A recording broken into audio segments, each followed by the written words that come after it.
In the United States, many considered it to be the Second War of Independence. We'll look back at the War of 1812 with Thomas P. Curtis II. He's my special guest next on I Remember.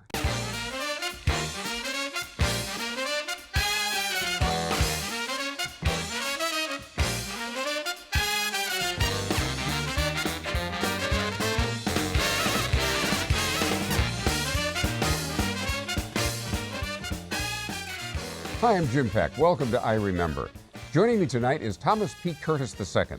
He's the president of the Society of the War of 1812 in the state of Wisconsin, and he's got a personal connection to a war that started 200 years ago. Take a look.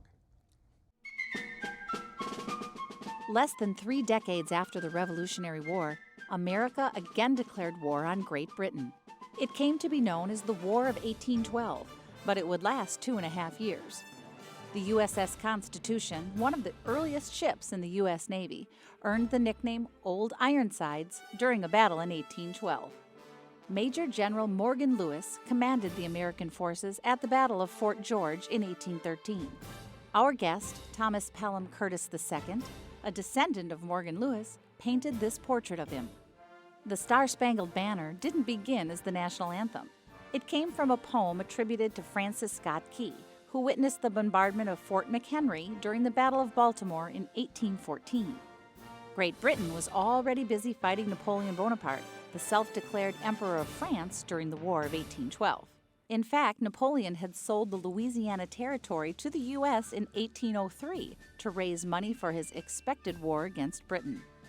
In Louisiana, Jean Lafitte, a pirate and privateer, helped the Americans during the Battle of New Orleans. It was the last major battle of the War of 1812. Andrew Jackson, who later became President of the United States, defeated the British on January 8, 1815. Mr. Curtis, how came your very distinguished family to have truck with one of the most infamous pirates of all time, Captain Kidd? Oh, how did that ever get out? My father was always taking my mother to task for the fact that I'm descended from Robert Livingston, the first lord of the manor in all of New York up along the Hudson River. Well, truth to tell, there was a lot of money to be made in piracy, although it was more a case of the commissioning someone to capture the pirates who had already stolen the goods, and therefore the goods could be assumed to be yours. So dear old Robert Livingston sent out or got together with Lord Bellamont, the governor of New York back in those days. This was the 17th century. All right. And said, look, Lord Bellamont, he had a nickname for him, but I can't repeat it. Thank you. Look, yes, this is a family program. Yes. I have a splendid idea. Why don't we hire a Scotsman I know, send him out to capture the pirates who have been plaguing the coast along the Americas, and we will share the profit. Oh. The Lord Bellamont said, well, we can't do that exactly without the approval of the king. So Rob Livingston said, we'll take care of that. And word was taken to the king that if he would give us a commission to be able to commission a pirate, someone to chase pirates. Then he got his share. I see. Then, of course, it would be granted. Anyway, the long and the short of it was a certain gentleman by the name of William Kidd. Captain Kidd. Captain Kidd was hired to chase pirates. He chased pirates. Well, he tried to and got no success. So it was a matter of a while before he ended up by turning pirate himself. He figured he'd eliminate the middleman. Eliminating the middleman, exactly. Anyway, at that point, he sailed back to America. Now, he knew he might be in trouble.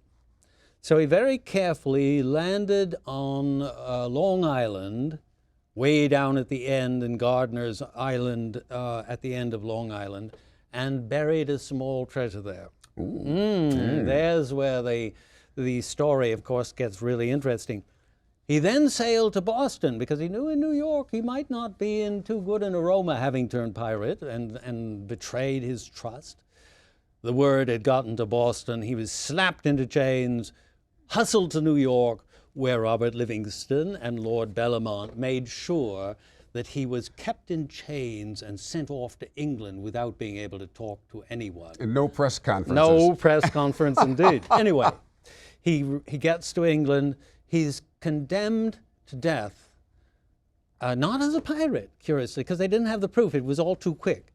But because the guy, the captain, had taken his bucket and knocked down a rebellious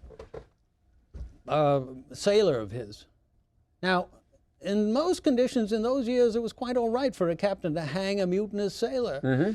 But when you have the law running against you, you don't have much chance. Anyway, the long and the short of it was that he was hung in chains in London, and Lord Bellomont breathed a sigh of relief. And never found the loot. That's really? the question. Ah. Some small amount of jewels were found on Gardiner's Island at the end of Long Island.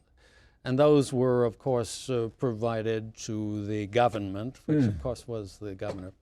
And I don't think my ancestor, the Robert Livingston, got any bit of it, because I think he was just as happy to be done with this whole thing. And Captain Kidd remained quiet. Who won the War of 1812? No one. It was a war that should not have been fought in the first place. There were all sorts of reasons why it should not have been fought in the first place.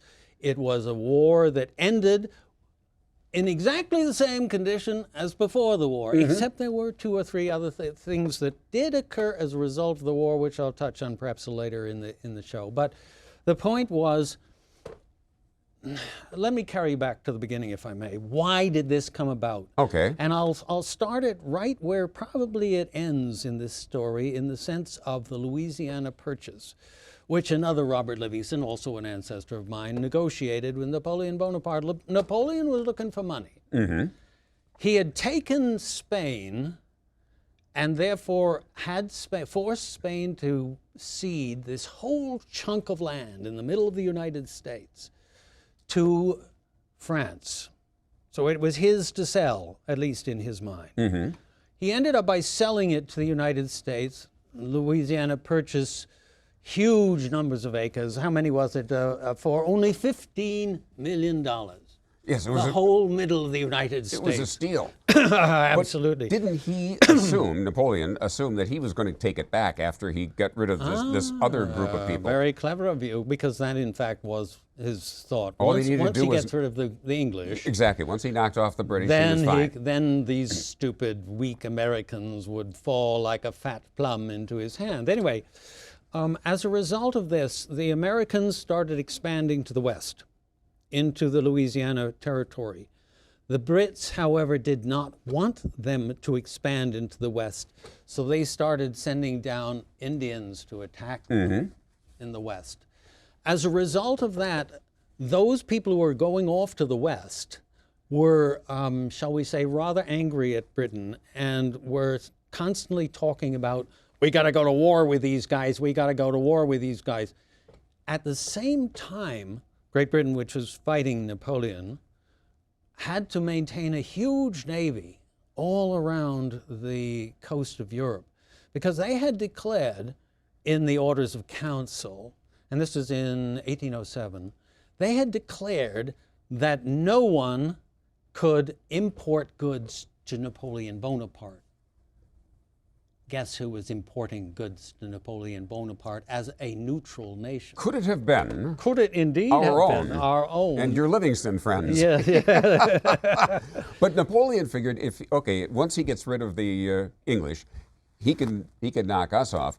We've got the people moving west saying, let's go to war. People in the East Coast not so happy about this idea. Not so happy at all, because the very idea of war with the major maritime superpower of that day, Great Britain, would not fit well with the merchant ships that go up and down the coast as well as across to Europe. Which is where all the money was coming from. Which is where...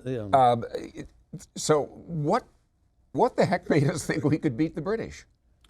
I mean, we were not the same power that we were when we defeated them in the Revolution. Well, times had changed, certainly. That's quite true.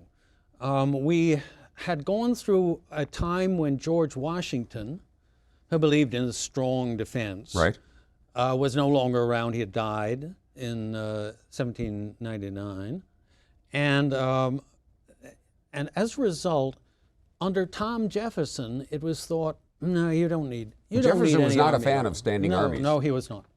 And as a result, why he ended up with depending completely on the militia.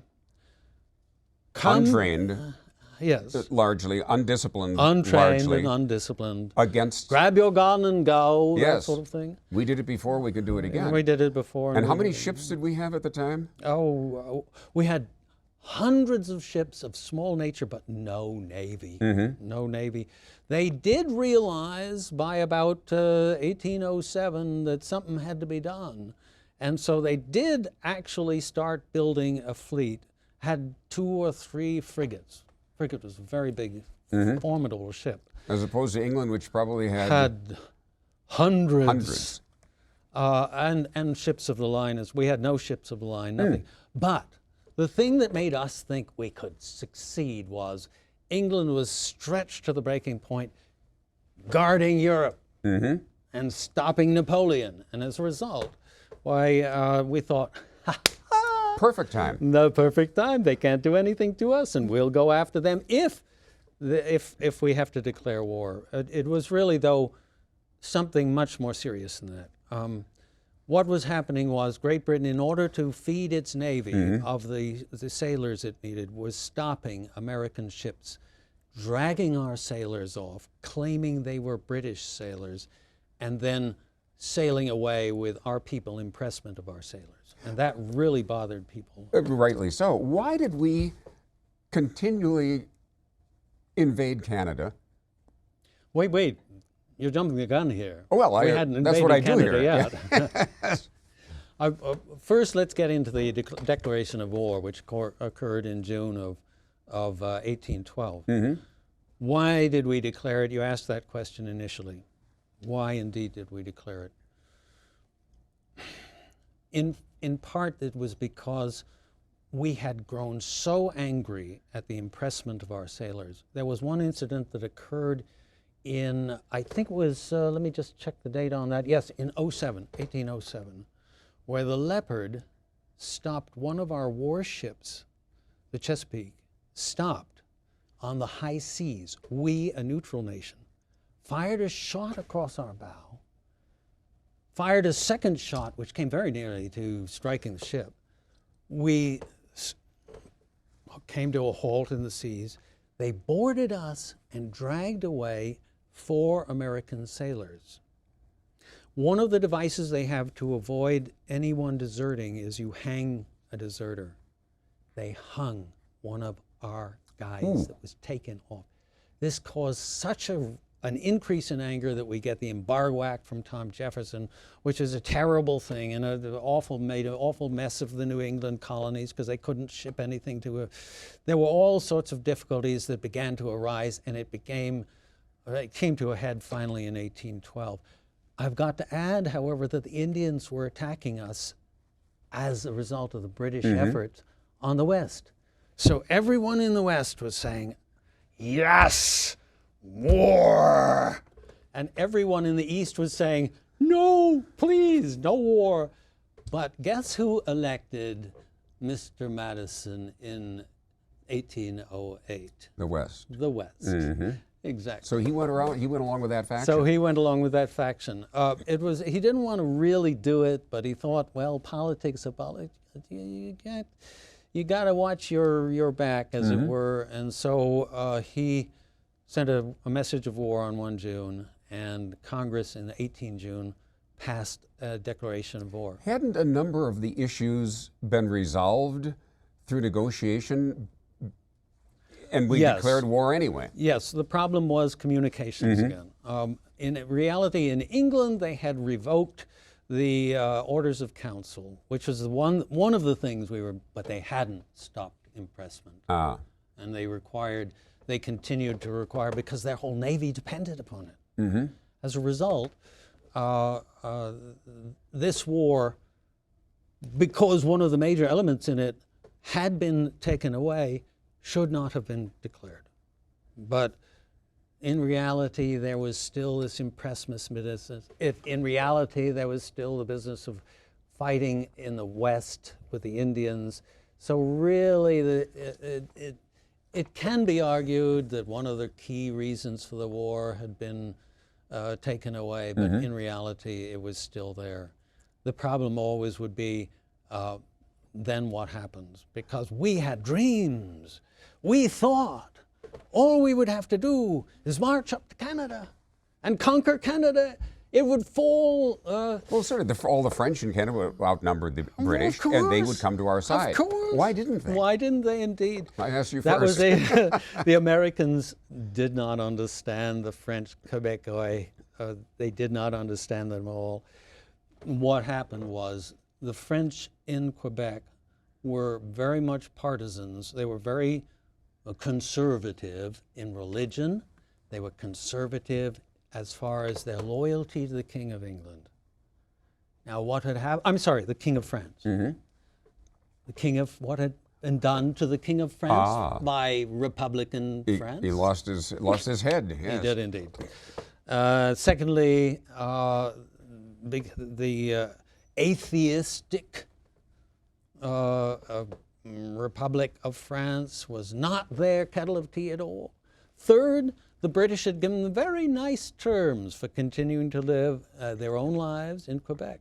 They weren't ready for us to take over Canada at all. We didn't do well when we marched in there. We didn't. In fact, the whole thing was a terrible mess, among which I'm afraid my forebear was one of the, was involved as commanding general. There were a number of things that occurred. Our troops would march up to the border. First of all, half the colonies or states would not even supply troops. They wouldn't from the East Coast. So New York is one of those that did, and Massachusetts, and because we were right next to the Great Lakes, which is where the British were very active.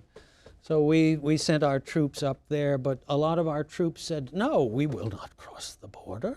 No, we're Americans. We're glad to defend America. We're not going to go into Canada.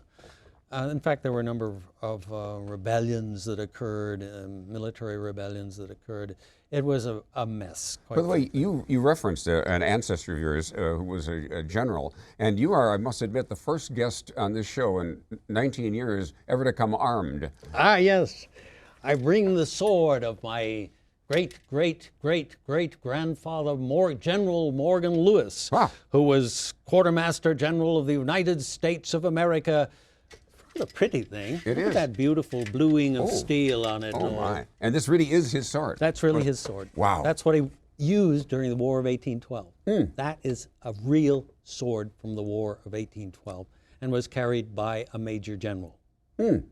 He got, after the war, he got a beautiful gold one, which is now in a museum, but I have the original. How neat to have that. How neat indeed. How neat indeed. Why do you think the War of 1812 is the forgotten war? It shouldn't be. No. Because there were many things that, not many, but there were a few things which were very, very important at the end of the war. One was the fact that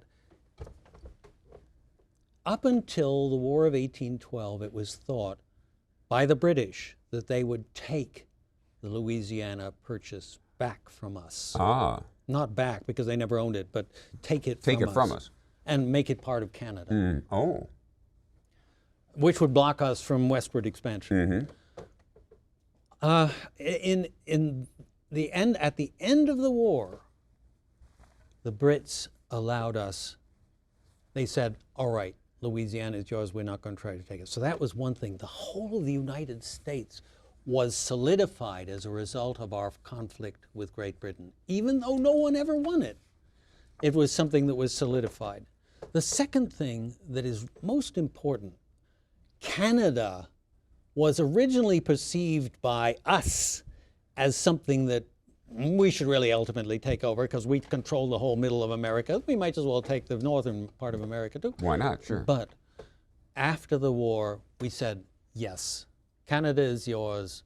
We'll draw a line which decides just where it is that we part company.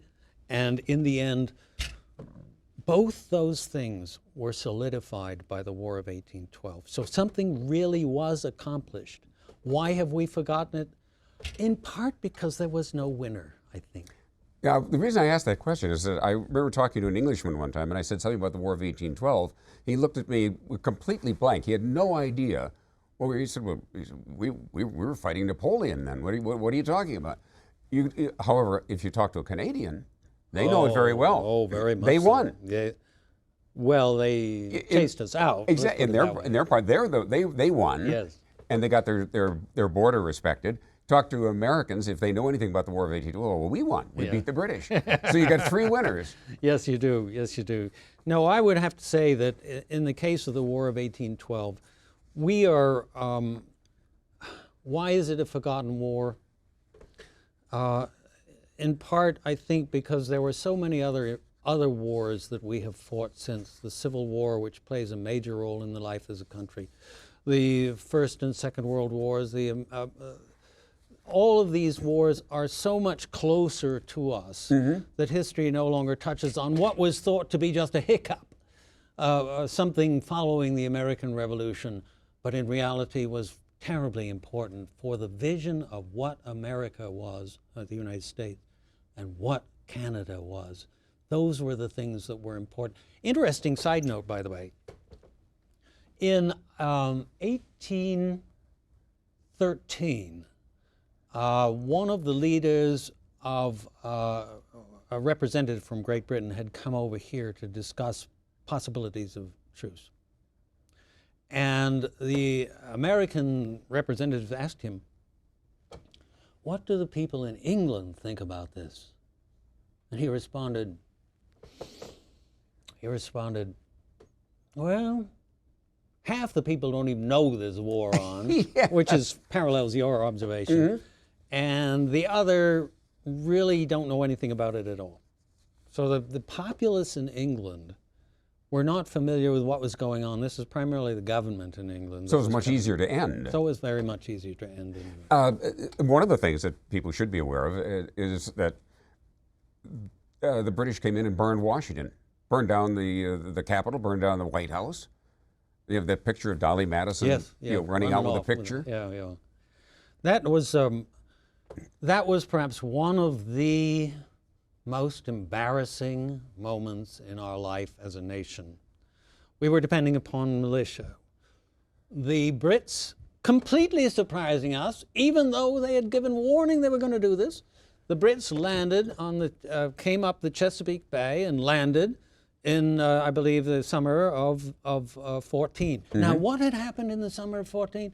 Napoleon had been defeated. Oops. So now those great fleets of English ships could come over and bother us. With now all those the troops. Soldiers and the troops could come over and bother. Well, didn't you have an ancestor who suffered terribly in that war? No, that goes back to the Revolution. Oh, that was the Revolution. Yes, all right. I myself don't know that much about it. I'll touch on it just for a moment, if I may. Sure. That was Francis Lewis, one of the signers of the Declaration of Independence. Francis Lewis was the father of Morgan Lewis, who was the general who commanded and was Quartermaster General of the United States in the War of 1812. Francis Lewis, in July 4th, signed the Declaration of Independence. It wasn't, I don't think it was that specific date because he was from New York, so they signed it just a little bit later. As a result, when he went back to his home on Long Island, within a month, a vast flotilla of British ships arrived and cast anchor on Staten Island. This was an invasion fleet unlike anything ever seen in the world, as far as hundreds of ships, great battleships as well as transport ships as well as troops. Within a matter of weeks, they had trafficked their troops across from Staten Island to Long Island, and there they landed. The troops spread out on Long Island. That's where my great-great-great-great-great-grandfather lived. Now, they knew that one of the signers was on Long Island, so they sent their troops off to Who capture. would have been considered a traitor. A traitor and to be hangable. hung. Yes. They wanted to hang him. So they sent the troops there. He had escaped, but left my great-great-great-great-grandma there because they thought, he erroneously thought that she would be safe, treated like a lady. Treated like a lady. Not so. They dragged her off to, ultimately they took Manhattan Island. They dragged her to a prison there. Very brutal treatment. She contracted several diseases and as a result was dying before they let her out. And she did die shortly thereafter. So much for... He lost his life. Yep. His house was completely burnt down. When they say we pledge our sacred honor and our property at the end of the Declaration of Independence. They meant it. They meant it, and oh, was it true. Yeah, I think all too seldom do we realize that those signers were indeed signing what could have been their death warrant had they been caught. All of them would have been hanged. All of them. In about a minute. The War of 1812 ended with the Battle of New Orleans, but it was already over. But it was again, already bad over. communication. Bad communications. The peace had been signed in Ghent in December of 1814. The word didn't get back. The Brits were coming in on New Orleans. They marched up the fields with every anticipation of taking New Orleans, but Andy Jackson was there. Andy Jackson pulled in the pirates. Yeah, the Andy pirates Jackson, again. Oh yes, pirates Jean again. Lafitte. Yes, Jean Lafitte, etc. And firing from their fortifications, they slaughtered the British. It was a foolish loss of life. But Three generals were killed. But it's a great ending for the show. Tom Curtis, thank you very much. Thank Always you. a pleasure to talk to you. It's always a pleasure to have you with us. Hope we'll see you again next time as we continue to remember. Thank you.